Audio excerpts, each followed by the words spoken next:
took a couple of new high quality fluorescent shop lights and cut the lens out of one and installed a GE 15 watt Germicidal UVC bulb.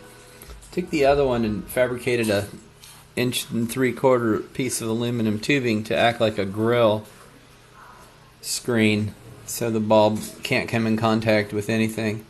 I'm using a UVC light meter made by LUTRON, I believe.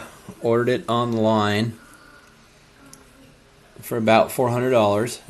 It measures UVC light from 200 to 280 nanometers in wavelength.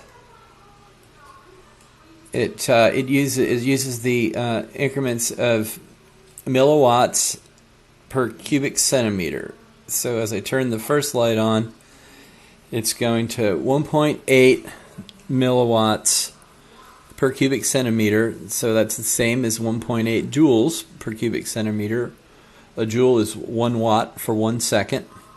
Now, if you were looking at a lot of information that comes out with regards to the virus stuff, bacterial stuff, it's in joules, not millijoules. So 1.8 millijoules per cubic centimeter is the same as 18 joules per cubic meter. So you just move the decimal point one to the right. The second light, the grill is going to block a little bit more of the light than the first one, and so it's going to be 1.5, mid 1.5, and the plastic lens with the exposed bulb is going to be 1.8, 18 joules versus 15 joules per cubic meter. But you can see the light on the left, it's actually laying on the fluorescent tube on the piece of wood, so I don't think I'm going to go with it, even though it's a little weaker. When I put it in the cars, this is mainly to clean the interior of the cars or to disinfect the interior of the cars with the things I'm working on as they come in. I don't think I'm going to go with the one on the left, or if I do, it'll be just inside my office or real careful, controlled environment. I'd hate to break a bulb and get that fine glass over everything. I really like the way the aluminum one's working out.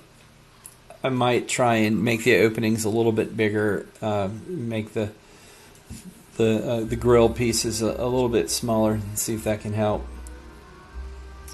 Both are 15 watt GE Germicidal UVC bulbs. I have some 25 watt bulbs, the same dimensions that I can put in. I'm going to try that in another video and see if the power supply that's at the end of the cord this plugs in, typical shop light stuff. But I'm curious if the power supply can deal with the 25 watt bulbs, or if it would make any more UV light.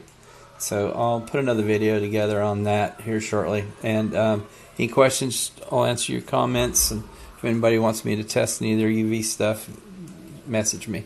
Thanks.